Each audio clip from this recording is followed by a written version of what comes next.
1908 সাল থেকে 2026 আপনার জমির সব দলিল এখন ইন্টারনেটে। এক ক্লিকেই কি সব ফাঁস হয়ে যাবে, নাকি বাঁচবে কোটি টাকা? ভিডিওর ভেতরে 5টি গোল্ডেন টিপস না জানলে যে কোনো মুহূর্তে পড়তে পারেন চরম বিপদে। ভিউয়ার্স, অবশেষে ল্যান্ড মিনিস্ট্রির ঐতিহাসিক সুখবর। 1908 থেকে 2026 সালের সব আসল দলিল এখন অনলাইনে। দালালদের দিন শেষ, কিন্তু আপনার দলিলটি সুরক্ষিত আছে তো? ভিডিওতে দেওয়া 5টি গোল্ডেন সিক্রেট টিপস ফলো না করলে নিজের জমি নিয়েও পস্তাতে হতে পারে। ব্রেকিং নিউজ, 1908 সাল থেকে 2026 সালের দলিল এখন হাতের মুঠোয়। কোটি টাকার জমি জালিয়াতি থেকে বাঁচতে এখনই জেনে নিন ভিডিওর 5টি গোল্ডেন টিপস। ডিজিটাল যুগের এই 5টি ট্রিক না জানলে আপনার জমির দলিলও লক হয়ে যেতে পারে। সো আর সময় নষ্ট না করে শুরু করা যাক। Let's get started.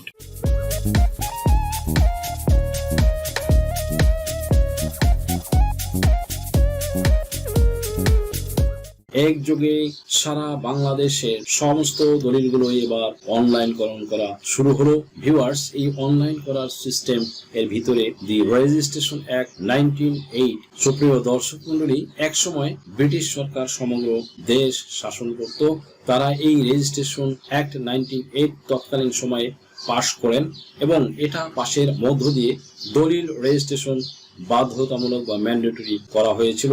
এর পূর্বে অবশ্য হাতে লেখা দলিলগুলো কিছু পরিমাণে পাওয়া যায়, তবে 1908 সাল থেকে দলিল রেজিস্ট্রেশন বাধ্যতামূলক করা হয়।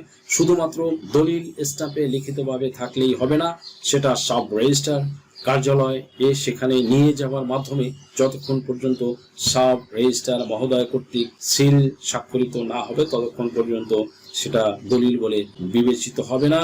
যদি স্ট্যাম্পে কেউ দলিল তৈরি করে থাকে এবং রেজিস্ট্রেশন না করে, তাহলে সেটা রেজিস্টার দলিল হিসেবে বিবেচিত হবে না এবং অন রেজিস্টার দলিলের কোনো আইনগত ভিত্তি নেই। কেউ যদি মনে করে যে আমরা পারিবারিকভাবে বসে আমরা 10টি বা 12টি বা যতগুলো স্ট্যাম্প লাগে, যতগুলো স্ট্যাম্প আমরা জমি জমা ক্রেতা বিক্রেতা ডিটেলস সহ একেবারে বিস্তারিতভাবে উল্লেখ করে একটা দলিল তৈরি করে নিয়েছি আমরা, কিন্তু এটা আমরা রেজিস্ট্রেশন করিনি, তাহলে সেটাও কিন্তু দলিল বলে বিবেচিত নয়। এটাকেও আনরেজিস্টার্ড দলিল বলা হচ্ছে। ইভেন কি এসব দলিল একেবারে চিরতরে বাতিল করে দেওয়া হয়েছে। এখন থেকে কোনো ব্যক্তি চাইলেই এসব আনরেজিস্ট্রি দলিল ব্যবহার করার মাধ্যমে যেমন জমির মালিকানা দাবি করতে পারবে না। ইভেন কি ডিজিটাল রেকর্ডে এই জমি কোনোভাবেই ডিজিটালি রেকর্ডভুক্ত করা হবে না। অবশেষে রেকর্ডে যার নাম রয়েছে তার নামেই পুনরায় রেকর্ড করা হবে। তাহলে কি বোঝা গেল বন্ধুরা, যে আনরেজিস্টার্ড দলিল ব্যবহার করে আপনি কোনো কার্যক্রম পরিচালনা করতে পারবেন না, ডিজিটাল রেকর্ডে নাম অন্তর্ভুক্ত করতে পারবেন না। 1908 সাল থেকে দলিল রেজিস্ট্রেশন বাধ্যতামূলক করা হয়। এরপর অবশ্য 1973 সালে এবং 2014 সালে দলিল রেজিস্ট্রেশনের বিভিন্ন কারণ নিয়ম সংযুক্ত হয়েছে এবং দলিল রেজিস্ট্রেশনের ক্ষেত্রে বিভিন্ন পদ্ধতি ও অবলম্বন করা হয়েছে, তবে কখনো অনলাইনে এইভাবে অনলাইনকরণ করা হয়নি। দ্যাট মিনস বাংলাদেশে যে দীর্ঘ এত বছর পার হয়ে গেল, এই এত বছরের ভিতরেও যেখানে 117 বছর অতিবাহিত হয়ে গিয়েছে, এই 117 বছরের ইতিহাসে এখন পর্যন্ত কিন্তু একটি দলিলও অনলাইন পদ্ধতিতে ব্যবহার করার মাধ্যমে তৈরি করা হয়নি। প্রত্যেকটা দলিল তৈরি হয়ে থাকে, ইভেন কি বাংলাদেশের বিভাগীয় শহর ঢাকাতেও প্রতিটা দলিল তৈরি হয়ে থাকে অ্যানালগ পদ্ধতি, যার কারণে দেখা যায় এই দলিল তৈরি হওয়ার পরে যেই ব্যক্তি দলিলটা অনুযায়ী জমির মালিকানা লাভ করে তাকে আবার নতুন করে রেজিস্ট্রেশন করার পরপরই আবার তাকে নামজারির জন্য আবেদন করে। সুপ্রিয় দর্শক মন্ডলী, নামজারি করার পর আবার তাকে খাজনা দেওয়ার জন্য হোল্ডিং এর জন্য আবেদন করতে হয়। মানে পদে পদে বিভিন্ন ভূমি অফিসগুলোতে ভূমির মালিকদেরকে হয়রানি করার একটা ফাঁদ তৈরি করে রেখেছিল বিগত সরকারগুলো কখনো দলিল রেজিস্ট্রেশন কার্যক্রম অনলাইন প্রক্রিয়া চালু করার মাধ্যমে ভূমি মালিকদের হয়রানি মুক্ত সেবা দেওয়া যায় কিভাবে, এই বিষয়টি নিয়ে তারা কখনো কোনো ধরনের প্রক্রিয়া গ্রহণ করেনি। যদিও ক্যাশলেস ভূমির উন্নয়ন কর ব্যবস্থা চালু হয়েছে, অনলাইন নামজারি করার বা আপনার ই নামজারি সিস্টেম চালু হয়েছে, কিন্তু কোনো পদ্ধতিতে ভূমির মালিকদের হয়রানিমুক্ত সেবা নিশ্চিত করতে পারেনি।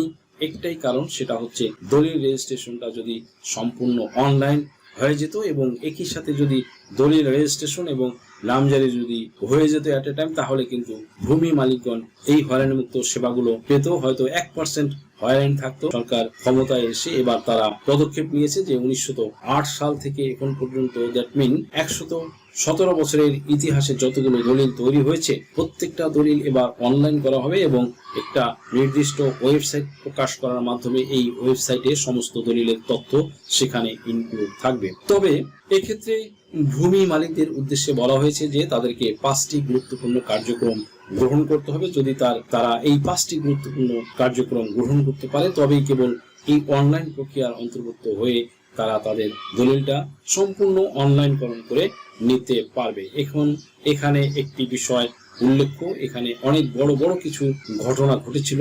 যেমন 1947 সালে যখন দেশ বিভক্ত হয় তখন কিন্তু দেশের অবস্থা অত্যন্ত নাজুক ছিল, অত্যন্ত খারাপ ছিল, যার কারণে অনেক ভূমি মালিক আছে ওই সময় তাদের রেজিস্টার কার্যালয়গুলো পুড়িয়ে দেওয়া হয়েছিল, নষ্ট হয়ে গেছে। এমনকি যখন পরবর্তীতে এসএ রেকর্ড হয়েছে, সরকার ক্ষমতায় আসার পর যখন এসএ রেকর্ড হয়েছে সেই সময় এসএ রেকর্ডের সুযোগ নিয়ে অনেক ব্যক্তি আছে, অনেক দুষ্কৃতকারী আছে, এই সাব রেজিস্টার কার্যালয় বা রেজিস্টার কার্যালয়ের দলিলগুলো সংরক্ষিত ছিল সে রেকর্ড রুমগুলোতে, সেই দলিলগুলো পুড়িয়ে ফেলেছে বা নষ্ট করে ফেলেছে, বা এখানে ভুয়া দলিল ইনক্লুড করার মাধ্যমে তারা নিজেদের নামে অর্থাৎ জাল জালিয়াতির মাধ্যমে এই ভুয়া মালিকগণ তারা ওই জমির মালিকানা লাভ করেছে। ইভেন কি প্রকৃত মালিকদেরকে বঞ্চিত করে। এছাড়া বাংলাদেশের 1969 এর গণ অভ্যুত্থান, 1971 এই সময়ের মহান স্বাধীনতা যুদ্ধ, এই সময়েও অনেকগুলো দলিল নষ্ট হয়েছে।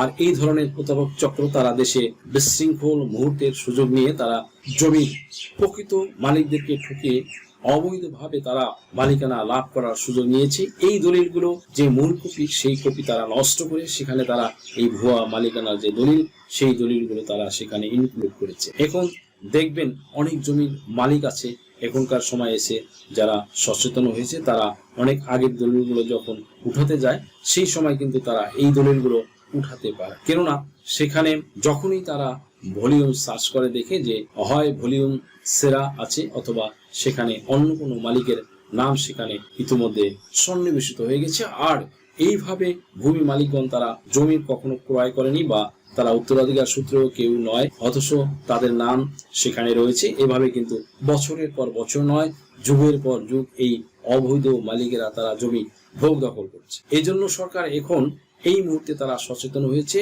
অত্যন্ত কনসাস হয়েছে এবং তারা ভূমি মালিকদেরকে হয়রানিমুক্ত সেবা নিশ্চিত করার জন্য এই 117 বছরের যে দলিলগুলো এগুলো সমূলে অনলাইন করা হচ্ছে। এখানে আরো যে 5টা কারণ উল্লেখ করা হয়েছে তার ভিতরে বলা হয়েছে যদি সমস্ত দলিল এখন থেকে অনলাইনকরণ করা যায় তাহলে কোনো ব্যক্তি আর এই ভুয়া ভাবে বা প্রতারণার মাধ্যমে কোনো জমির প্রকৃত মালিককে ঠকিয়ে তিনি ওই জমির মালিকানা লাভ করতে পারবে না। বাংলাদেশি কিন্তু এই মুহূর্তে অনেক প্রবাসীদের সংখ্যা ক্রমান্বয়ে বৃদ্ধি পাচ্ছে, মানে এই পর্যন্ত 2 কোটি মানুষ ইতিমধ্যে প্রবাসী। Not only that but also প্রত্যেক বছর যে সংখ্যা 20 থেকে 30 লক্ষ পার হয়ে যাচ্ছে ক্রমান্বয়ে। এতগুলো প্রবাসীর চাপ যেখানে সেখানে বাংলাদেশ থেকে যে মানুষগুলো বিদেশে যাচ্ছে তারা কিন্তু সেখান থেকে ইনকাম করার মাধ্যমে তাদের শেষ আশ্রয়স্থল হিসেবে তারা বাংলাদেশের জমি ক্রয় করে। অনেক সময় দেখা যায় যে তারা বাংলাদেশের জমি ক্রয় করছে কিন্তু তারা জমিটা দখলে রাখে বা জমিটা রেজিস্ট্রেশন করে এবং সম্পূর্ণ অ্যানালগ পদ্ধতিতে রেজিস্ট্রেশন হওয়ার সুযোগ নিয়ে অনেক ভুয়া মালিক আছে তারা পরবর্তীতে ওই অ্যানালগ পদ্ধতিতে দলিল বাতিল করে দিয়ে বা সেখানে সিস্টেম করে সাব রেজিস্ট্রার কার্যালয়ে দায়িত্বশীল বিভিন্ন দুর্নীতিবাজ কর্মকর্তার সাথে যোগ সাজস করে সংযোগ করে ওখানে ভুয়া মালিক সেজে ওই জমির আবার আরেকজনের কাছে বিক্রয় করে দিয়ে হাত বদল করে ফেলে। এভাবে কিন্তু অনেকেই প্রতারিত হচ্ছে, যার কারণে সরকার এই অনলাইনকরণ সিস্টেম চালু করছে। এখন থেকে অনলাইনকরণ সিস্টেম চালু হয়ে গেলে কোনো ব্যক্তি কখনো আর ভুয়া মালিক সেজে জমি ভোগ দখল করতে পারবে না। ঠিক তেমনি ভাবে অবৈধভাবে কারো জমির মালিকানা সে দাবি করতেও পারবে না। সেকেন্ড থিং, জাল জালিয়াতির মাধ্যমে বা জোরপূর্বক দখলের মাধ্যমে কেউ আর ভুয়া প্রতারণার মাধ্যমে কোনো দলিল তৈরি করতে পারবে না।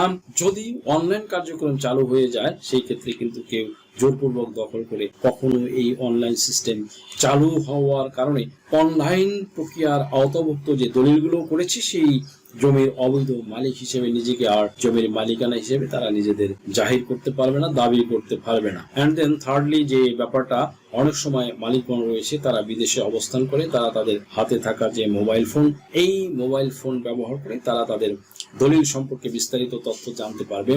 যদি এমন হয় যে তার দলিল হয়তো বা হারিয়ে গিয়েছে বা তার দলিল হয়তো ডাউনলোড করার দরকার, তার দলিল হয়তো সংগ্রহ করা দরকার, সেই ক্ষেত্রে সে কিন্তু বিদেশে থেকেই আপনার তার যে দলিল নাম্বার, সেই দলিল নাম্বার অনুযায়ী যে বাংলাদেশে যে অ্যাপস থাকবে, যে ওয়েবসাইট থাকবে, সেখানে প্রবেশ করে সে তার দলিল বা দলিলের সার্টিফাইড কপি সে সেখান থেকে কিন্তু ডাউনলোড করে নিতে পারবেন।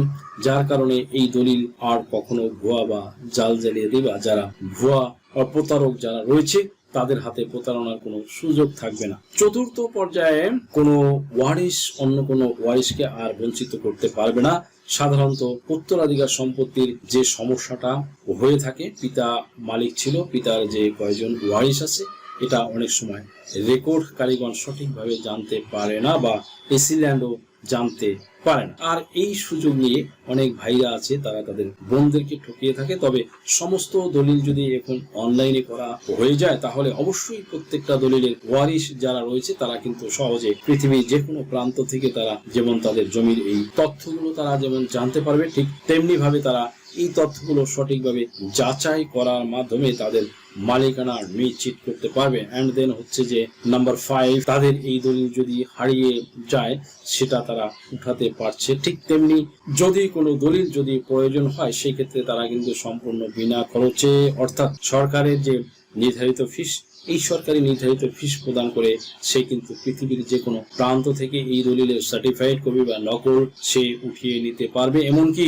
যখন সে নতুন দলিল তৈরি করবে তখন নতুন দলিল কবে প্রকাশ হচ্ছে বা বের হচ্ছে এই সম্পর্কে কিন্তু সে ওই নতুন দলিলের সঠিক তারিখ জানার মাধ্যমে পৃথিবীর যে কোনো দেশের, ওয়ার্ল্ডের যে কোনো দেশ থেকেই সে এই দলিল কিন্তু সেখান থেকে সে কালেক্ট করতে পারবে। এই 5টি সুবিধা দেওয়ার জন্যই কিন্তু এখন অনলাইনকরণ প্রক্রিয়া চালু করা হয়েছে, যেন কোনো প্রতারক চক্র কোনো ভূমি মালিককে ঠকিয়ে জমির মালিকানা লাভ করতে না পারে, কোনো ব্যক্তিকে যেন জমি নিয়ে আর কখনো দুশ্চিন্তাগ্রস্ত হতে না হয়, এটা নিশ্চিত করার জন্য সরকারের পক্ষ থেকে পদক্ষেপ নেওয়া হয়েছে। প্রকাশ থাকে যে যাদের দলিল এখনো অনলাইনে হয়নি বা এখনো অনলাইনে আওতাভুক্ত আসেনি তাদেরকে কিছুদিন অপেক্ষা করতে হবে, কেননা এখন পর্যন্ত সরকারি অনলাইনের প্রক্রিয়া শুরু করেছে, কিন্তু বাংলাদেশের প্রত্যেকটা জেলাতে এই অনলাইনে কার্যক্রম এখনো শেষ হয়নি, চলমান রয়েছে। তাই ধৈর্য ধরে অপেক্ষা করতে থাকে।